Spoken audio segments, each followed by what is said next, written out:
Hello, it's Tom with Digital Foundry, taking a look at the new Skyrim Remaster on PS4.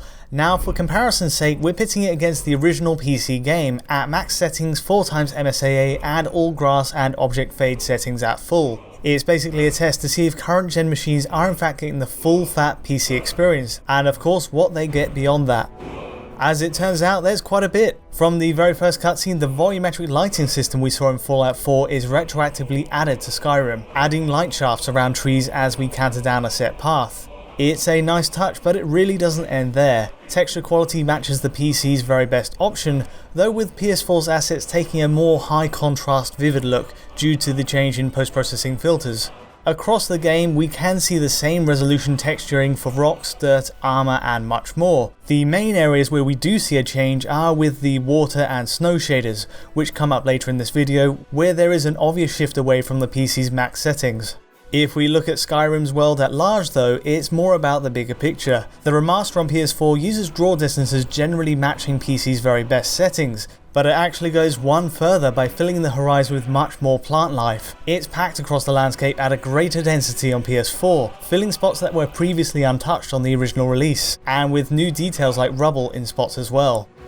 The difference is often extraordinary, and impressively we see the rendering range for terrain like rocks is much further on the remaster on PS4 than the PC here.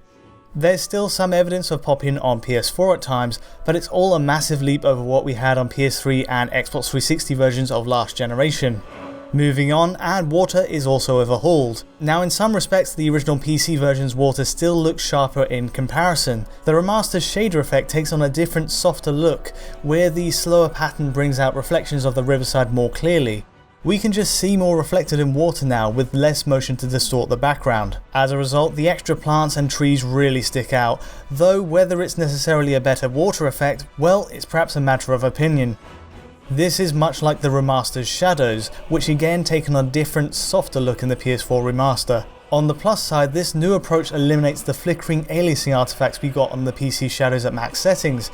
It's a heavily diffused look that can look more natural outdoors than the sharp, rougher outlines on PC. The downside is that indoors, it makes more sense to see the PC's starker shadows projected from nearby light. The added ambient occlusion though is a surprising addition, and something the PC original could only achieve with mods. It fills out the world with pockets of shade, whether that's under plants or in the corners of rooms, and beds every object into the scene in a natural way. It's a shame the textures across the game really don't see a substantial boost to go alongside that, but this extra shading has a surprising impact on the game's overall aesthetic. The bloom and lens flares go a long way to adding an air of polish to the remaster as well, and the post-processing anti-aliasing used on PS4, which runs natively at 1080p, keeps shimmer to a minimum.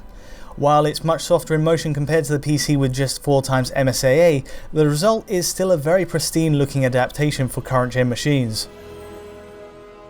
Anyway, that's about a wrap for our quick look at the Skyrim Remaster's improvements over the original version. Hope you enjoyed the comparison, do give us a like or subscribe if you did, and until next time, thanks for watching.